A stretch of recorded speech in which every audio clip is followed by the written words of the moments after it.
HSC ও সমমানের পরীক্ষা সুষ্ঠুভাবে সম্পন্নের লক্ষ্যে পরীক্ষা চলাকালীন সময়ে সব ধরনের কোচিং সেন্টার বন্ধ রাখার নির্দেশনা থাকলেও ময়মনসিংহে চলছে কোচিং বাণিজ্য। নগরীর বাউন্ডারি রোড, নাহা রোড, নতুন বাজার, জিলা স্কুল মোড়, গোলকি বাড়ি, কালীবাড়ি রোড সহ বিভিন্ন এলাকায় ৫ শতাধিক কোচিং সেন্টার রয়েছে। সরকারি নির্দেশনা অমান্য করেই চালানো হচ্ছে এসব কোচিং সেন্টার। পরীক্ষার্থীরা বলছেন, পরীক্ষা সহ বিদ্যালয়ে নিয়মিত পড়াশোনা না হওয়ায় অনেকটা বাধ্য হয়েই কোচিংয়ে আসছেন তারা। পরীক্ষা সামনে কিছু বলি নাই, স্যার অনেক সুন্দর করে অঙ্কের সলিউশন করায় দেয়। এসএসসি পর্যন্ত আর কি পড়ে, এই জন্য স্যার বন্ধ রাখেন, আমরা এসেছি। আমরা যে তো সরকারের ইয়ান্তে চললে আমরা তো শিখতে পারতেছি না, তো আমাদের শেখার জন্য এটা আমাদের মনে করি না যে বন্ধ দেওয়াটা উচিত। নির্দেশনা অমান্য করে কোচিং সেন্টার চালু রাখার বিষয়ে নানা যুক্তি তুলে ধরেন শিক্ষকরা। সরকারের পক্ষ থেকে আমরা এরকম নোটিশ কোনো পাইনি, এটা একটা বিষয়। আরেকটা বিষয় হচ্ছে যে আমাদের এটা প্রাইমারি লেভেল।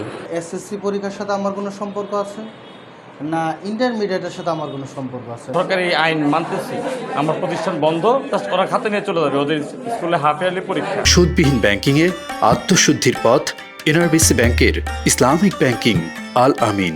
পরীক্ষা চলাকালীন কোচিং সেন্টার বন্ধে মন্ত্রণালয়ের নির্দেশনা বাস্তবায়নে জেলা প্রশাসনকে অবহিত করা হয়েছে বলে জানিয়েছেন শিক্ষা বোর্ড চেয়ারম্যান।